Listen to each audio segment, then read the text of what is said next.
Hi Creatives, Claire from Right Accounts. And in this video, I'm going to talk about keeping track of the inventory you have if you deal with consignment.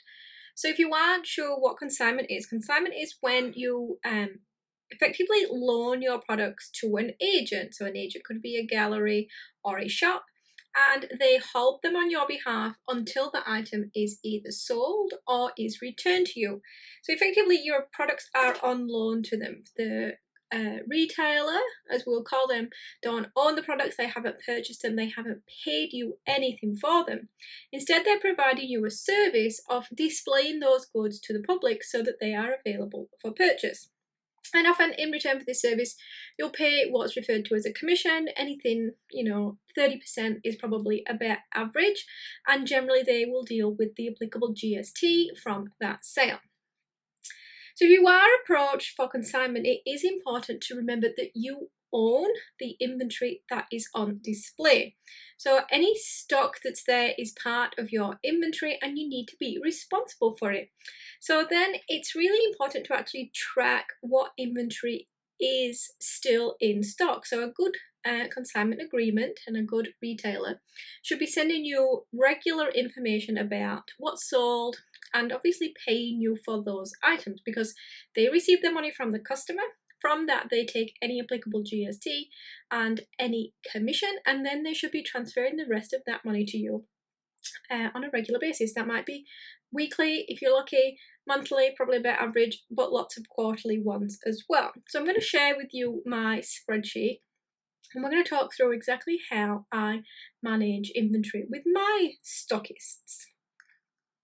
So personally, in my spreadsheet, along the top, I note the items themselves. And these are some of the ways that I categorize my items and identify my items. So the first line, metal, what metal I sent, what the item is made from.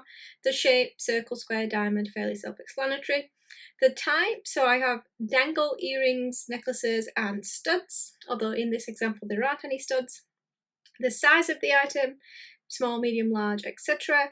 The finish, that's just the way that I categorize my items. And then I put the retail value so that I can track what the stock should be selling for and calculate what I should be receiving from the stockist. Then along the underneath, I start to put the date. And against the date, I will write how many pieces of that item I sent. So you can see on 9th of April, I sent 2 of the first item and then 1 of the subsequent items. And from that underneath, then each time they send me a report, I write the negative amount to show that that piece has left the stock. So on the 1st of May 2019, you see -1. That means 1 of those pieces was sold and therefore 1 was still in stock. And I find this way it's really easy to just see what was sold when. You can, if you find you have an error, you can go back through the statements you've received and you can really start to track that inventory, what value it is that they have in stock that you are including in your finances, how many of the items they have, what sells best or what sells first anyway. And also you can see from the statement, so on the 1st of May, they sold 2 items. I can work out that those 2 items had a total value of $110. The commission on that was $33, and therefore I should have received a payment of $77.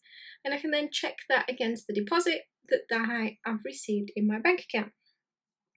This is also a good way for you to have more information about your stockists. So what items have you sent them previously, what's sold, what's sat kind of on the shelf, presuming it was available for a while, what sells out first, and this can really start to inform, do you need to top up your stock? If they're running low on stock and they only have 1 or 2 pieces left, it might be worth reaching out to them to see if you can send them some more stock, particularly if you have some of the items that sold first in stock, because it may have been a while since they had those on display.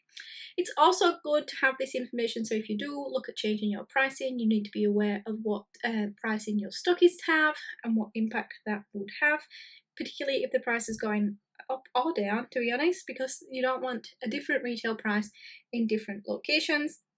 And it is, just as I said, really important to remember this stock still belongs to you. So if you decide to change it, you decide to change your products, you want to introduce something new, you want to stop making something that you made before, it's worth looking back through your consignment and your stockists to see what stock's still out there, and whether you recall that or you leave it with them, that's completely up to you. But as always, we need to be making informed decisions. If you have enjoyed this video, I would appreciate you giving it a thumbs up or a like. You can always leave me a comment too. And if you don't subscribe to the channel, I would encourage you to do so. I put videos out once or twice a week, and I will hope to see you in another one of those videos.